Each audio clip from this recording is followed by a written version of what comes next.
Hey guys, what is up? Welcome back, right? Me, not you. I've been gone for a month now.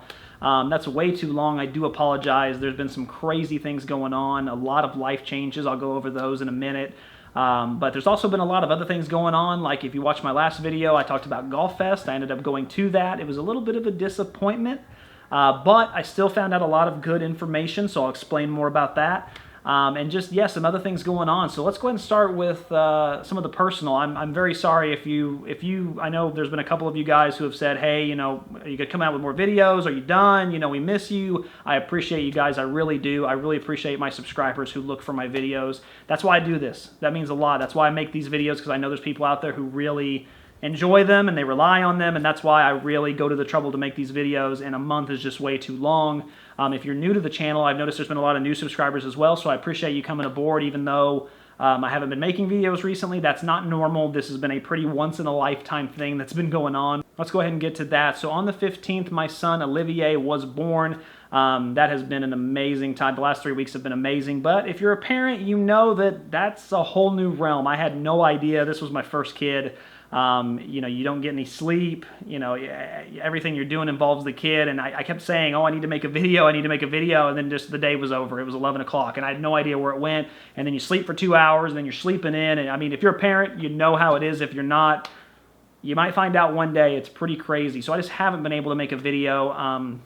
I feel real bad about that, but now at this point, I'm getting to the point where I'm getting a little bit more time. I've recently quit my retail job. I'm actually, I quit a retail job to go into doing painting contracting, which basically allows me to work about, not as many hours, have more time for my family, but also have more time to make these videos, which I really wanted. It was getting really hard to do 40 hours a week at retail and then do these videos on the side and a side job and, have the new baby and all that stuff. And frankly, I didn't want to, because I like doing these videos and I want to keep growing it. We've grown it so much over the last year and a half, and I just wanted it to keep going. So I definitely wanted to find a way to do that, and this career move allows me to do that. So with that, hopefully I'll have more time in the future to, actually not even hopefully, I'll be honest with you, I'm going to have more time at this point to get those.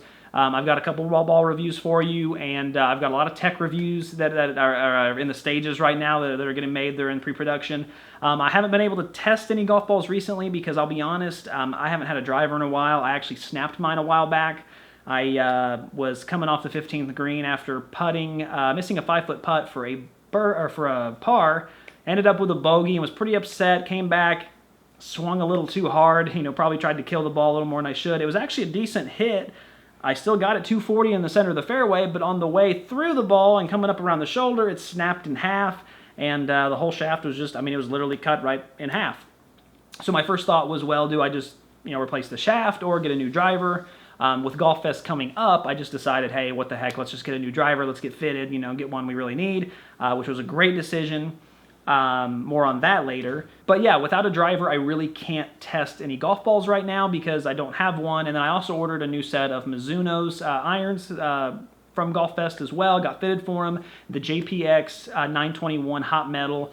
They're amazing irons. They really are. There's a reason they're at the top of every list every year. I was so blown away. So I'm kind of a Mizuno man now. They don't sponsor me or anything yet. But as for now, I just love them. I really loved. I even bought a nice little bag that I'll eventually show you too to match it all. So went and spent some money there and had a good time. But let's get into the Golf Fest while we're on that subject a little bit. The reason why it was so disappointing. Well, when I had gone to Golf Fest in the past, it was a festival. That's Golf Fest. It was the whole bay was rented out at this place in Tampa.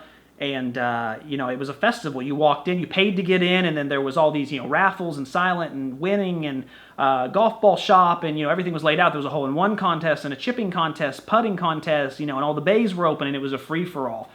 This time, they basically took half of the range, and they allowed you to be fitted by appointment only, which that's not really a festival at that point. That's a fitting. That's lots of places do that. Lots of places offer that. Demo days, that's basically what it was. But it was appointment only, and they didn't really advertise that anywhere on their website or Facebook page or anything, so I wasn't aware.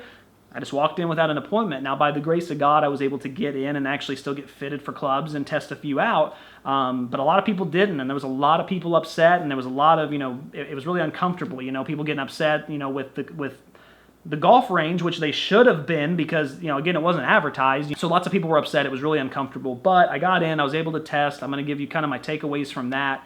Let's just dive into that. Let's be honest. Let's just go ahead and dive in. So first of all, I'm going to go ahead and say this. I'm going to give a hot take right here, which is TaylorMade this year is a little overrated. Now, does that mean TaylorMade's bad? No, that doesn't mean they're bad. It just means I think there's a little too much hype around them because first of all, let's talk about the Stealth. I know you've heard about the Stealth at this point. You've probably seen reviews. The Stealth is an amazing golf club. It's actually a pretty darn impressive piece of technology. It really is. I mean, how they've made it. It was made by some very smart engineers. Well, Nick, why would you say it's overrated then? Well, because we have to keep in mind that 90% of golfers are going to fall into that average swing zone and they're going to fall into that average handicap. That's not what that driver's made for. Now, I know they make a more forgiving model that's in that zone, but that's not where their money went. They went to the pro model, and it's obvious if you look at any of the testing or the data or anything like that, the numbers just aren't as high as some of the other drivers on the market. The reason I say they're a little overrated is because that TaylorMade booth was hopping. I mean, it was hopping.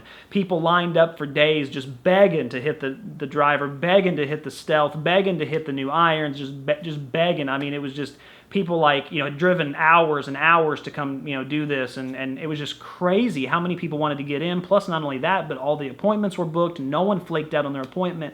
And the thing is that, guys, there's a lot of companies out here, and I'm going to get to that in a second, but there's a lot of companies out here that are worth your time as well. And my problem with TaylorMade is, one, I think they've gotten a little expensive. $600 for a driver. I mean, I know cost is going up pretty quick, but I mean, unless you're one of the best players in the world, I can't see anyone. I mean, or unless you're Moneybags McGee. I always say that on my channel. If you're Moneybags McGee and you got, you just bought your 5th home, but you had an extra, few grand laying around because you closed a little less than you thought and the interest wasn't as much as you thought, then fine, you can buy the $600 driver. But for the normal American, for the normal anybody really, and for the normal golfer worldwide, $600 for a driver is pretty crazy. It's not going to help your game that much. But there were just people for days lined up and pre-ordering them. And I even talked to the TaylorMade guy. He was like, they've had so many pre-orders, it's ridiculous. The next thing I noticed is that basically there's 2 companies that have very high retention customer rates. And that's Mizuno and Ping, and for good reason. So Mizuno, what was really crazy about Mizuno is the majority of guys coming for their appointments weren't guys who needed to get fitted like me, who didn't have Mizuno irons, or, oh yeah, I bought Mizuno irons 10 years ago and I'm ready to upgrade. The majority of guys that came through there had bought irons 2 years ago when the previous generation came out, and they just wanted to see the new model, hit it, feel it, and a lot of them walked away purchasing them.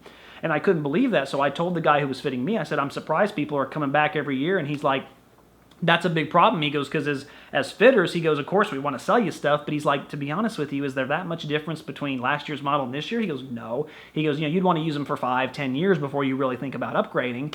And, the majority of their clients were like, hey, are these going to help my game even more? And they're kind of like stuck with this force of, well, do I tell them that it really isn't? Or, you know what I mean? Because they are nice clubs, but yeah, I mean, I couldn't believe it. And his Ping was the same way. I mean, people coming back, they were just diehard Ping fans, diehard Mizuno fans, and there were lots of them. They were lined up. They were always booked. Everything was there. I couldn't even believe I got into Mizuno. Luckily, someone canceled.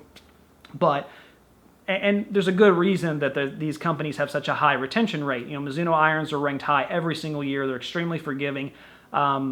When I hit one of the hot metals, and the reason I went ahead and bought them was because it's like smooth butter on a knife. I mean, I didn't realize a golf ball could feel that good coming off the face, to be honest with you. It was just so incredible. And then Ping, of course, has that diehard following. I've got a buddy who just uses all Pings, and he loves them, and I've used the driver. It's amazing. I've swung an iron a couple times. I actually used the i500s for a while. Those were fantastic. Ping just makes good products. Pros trust them. Consumers trust them, and they've never done anything to steer away from that. So those companies, if you're someone who's never tested either of those groups, if you're like, I just don't see Mizuno, I only shop at Dick's, and I never really see them in there, find yourself a Mizuno fitting and at least try them out. It's amazing. Same thing with Ping. So then let's get into the underrated group here. So this is the one that I'm like, I was honestly surprised. I couldn't believe it as far as how underrated it was, and that's going to be, Srixon and Cleveland. XXIO, I'm just going to leave out of that because I'm not a big XXIO fan, their clubs or their golf balls or their name or anything about them. I've never tested one of their products and been impressed or even mildly impressed. I've had to always not recommend them. Hopefully that'll change one day, but as of right now, I'm just not impressed. But the reason I say that these are underrated is because that tent was actually the only tent allowing walk-ups, because frankly they didn't have a lot of appointments, and guys were just like, do you mind if I hit a couple? And they're like, yeah, we're not busy, please go ahead, try them out. Which that's very underrated. Guys, Cleveland clubs are amazing, and my mom actually just bought the ladies edition, of course, of the and she got them fitted to her as well, but they're the Halo, the launch ones. I mean, you want to talk about the easiest club to hit I've ever swung. Actually, in TXG, if you're familiar with their or their YouTube channel, they actually, the guy who tests the clubs actually tested them from the other side. He's left-handed. He actually swung them right-handed to kind of get a feel of how forgiving they were. And I mean, he was dropping dimes. He was throwing darts. And he couldn't believe it, because he's swinging opposite hand, and very talented golfer, of course, but swinging opposite hand, just drilling these. He never hit a bad shot. I mean, it's just the easiest club you can ever pick up and hit. And I know that they turn a lot of people off with the looks, but if you're anywhere in a high handicap range and you're trying to make the game easier, I have never tested a club more easy to hit than that. It's just incredible. Even when you try to mishit it, even when you try to hit it off the toe, or you hit it off the inside of the hosel, anything, it forgives you. It still goes just as far, and there's very minimal spin left and right. It just goes toward the flag or toward your target. It was really incredible. But not only that, they have the irons too. The irons felt really good. I was really impressed. A lot of forgiveness there. And then the driver may be nothing as far as a technological marvel, but as far as being a nice forgiving driver for an average swinger, I was impressed. It sounded great. It was really coming off of the face well. It was going toward the target. I mean, it was really nice. And Srixon actually came out with their new driver line too, and I was really impressed by that. So again, if you're in the market for new clubs and you might have your eye on it and be like, well, I'm a Callaway guy, you ought to go test these clubs because they're very underrated.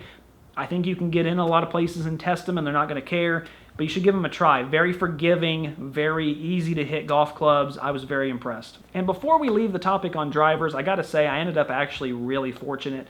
Mizuno drivers, this is another takeaway here too, is that Mizuno drivers are now finally legit, which they've always been legit, but not like something I would recommend, to everybody, like, hey, go try this club, Before it's, oh yeah, Mizuno, they work. Now it's like, hey, you got to go try this. So their new driver was coming out. I splurged. I didn't plan on buying a new driver when I was there, but they let me test them. It felt really good. It sounded amazing. And I was like, you know what? Let's do it. I need the new driver anyway. Let's get the new model. Well, then a week later, my Golf Spy released their most wanted driver, article they do. And the Mizuno was actually rated as the most forgiving driver of the year, which was amazing news to me. I didn't know that was going to happen. I mean, I could have guessed it would have been up there because after testing it, I was like, wow, this is forgiving. But to be the most forgiving, usually Ping's that category. I think Ping usually wins it. The last 5 years, I think it's been 4 out of 5 Ping. So for Mizuno to come and take that over, that's legit. That's not just, moving up in the ranks. That's your driver can compete now. That's a selling point. When someone comes into a store, you can say, hey, you need forgiveness? This is the most forgiving driver. And so that's a big deal for Mizuno. So if you're looking for a very forgiving driver, you can check out that Mizuno. You can also check out my Golf Spy's, stats there. That's really good numbers there. If you know about Golf Spy, then you already know. But if not, check them out. They run some really good tests like that to show, kind of where it's at. And sometimes they'll show high swing speed versus moderate. I'm more the moderate, but it's still good information. So that's pretty much how I came out of Golf Fest. Callaway, I didn't see much of an improvement. Callaway always makes pretty good and some great products, and I didn't see anything that was new that really surprised me. Their new driver kind of felt a little bit like the one last year to me, even though it kind of has a little bit newer of a look and a shake-up, but I didn't see any drastic performance changes there. And unfortunately, I did not get to hit anything Titleist. I wish I had, but I didn't make it over to the booth. They were pretty booked up, and I didn't get to test anything. So maybe one day I will. But overall, I got to test some really cool products. And if anyone has any questions about anything, feel free to drop them in the comments, and I'll do my best. If I didn't test them, I didn't test them, but I tested a lot of clubs, so I can at least answer maybe a few small questions for you. So again, guys, thank you so much for sticking with me through this. I'm sorry I was gone for that whole month, but I'm back. I've got a lot more time now that I can do these videos, and I've got more coming. There should be a ball review here in a couple days, and then from there, I've got some tech reviews to do, and then hopefully, I'll be getting I'm at the 3.5 week mark on my driver, so or my driver and my irons, excuse me. So hopefully it should be soon. They told me 4 weeks, so I'm really hoping on a phone call either tomorrow or the day after. But if not, maybe I'll get one next week. But I can't wait to show those to you guys. But again, I appreciate it. I've got some more stuff coming. I'm sorry I was gone for so long. And if you're new, welcome to the channel. I appreciate you being here. Keep watching, to keep saving, keep learning. Appreciate you guys.